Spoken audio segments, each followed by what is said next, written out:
నేను అనుకుంటా ఈ 10-15 రోజులలో పూర్తి చేస్తే మరి అధికారులు చెప్తే ఇండ్ల మంత్రిని తీసుకొస్తాం. ఆ రోజు ఒక 2000 మందితో గృహప్రవేశం చేయిద్దాం.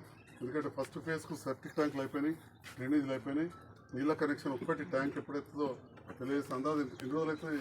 ఇయర్ 1 మంత్లో అయిపోతుందా? నీళ్ళు ఇవ్వగలుగుతామా? ఫస్ట్ 2000 నెల లోపల ఇదే చేస్తామని అంటే దసరా కంటే ముందే ఒక 2000 కుటుంబాలు అంటే 10,000 మంది చేరుతారు.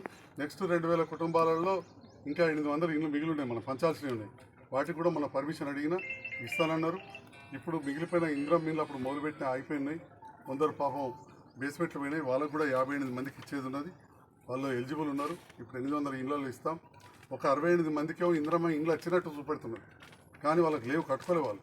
కానీ అది కంప్యూటర్లో మిస్టేక్ అయింది.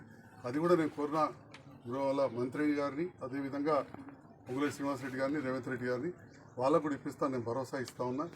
ఇప్పుడున్న ఇందిరమ్మ ఇండ్ల వాళ్ళకు కూడా నీళ్ళ సప్లై సరిగా లేదు, కరెంటు లేదు. నీళ్ళ సప్లై కూడా పూర్తి స్థాయిలో ఇవ్వాలని చెప్పి నేను కోరుతా ఉన్నా. ఇంకా ఏదైనా ఉంటే ఆ మిగిలినవి కూడా చేయడానికి నేను మొన్న కోరినా.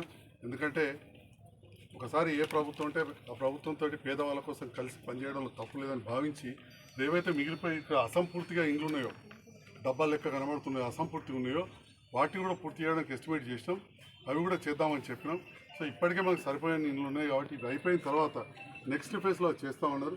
ఇండ్ల మంత్రి గారు తప్పకుండా వచ్చి, శ్రీనివాసరెడ్డి గారు, పొంగులేటి శ్రీనివాసరెడ్డి గారు, రెవెన్యూ మంత్రి కూడా వారు వచ్చి రివ్యూ చేస్తున్నారు. కాబట్టి వారు తప్పకుండా ఇక్కడ రివ్యూ చేసి వారు చూసిన తర్వాత సీయింగ్ ఈజ్ బిలీవింగ్ అంటారు, చూస్తే నమ్మకం కుదురుతుంది.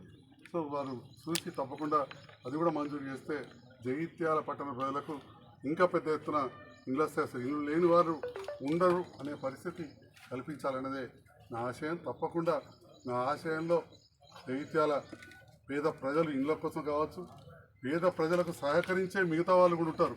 మనం ఇంటి దగ్గర ఉంటాం, అన్ని తీరులు ఉంటాం. ఇల్లు లేని వాళ్ళు ఉంటే బాధ అనిపిస్తుంటారు, కిరాయి ఇంటి ఉంటే బాధ అనిపిస్తుంది. వాళ్ళ ఇంట్లో ఎవరైనా చనిపోతే తీసి రోడ్డు మీద పెట్టే పరిస్థితి ఉంటుంది.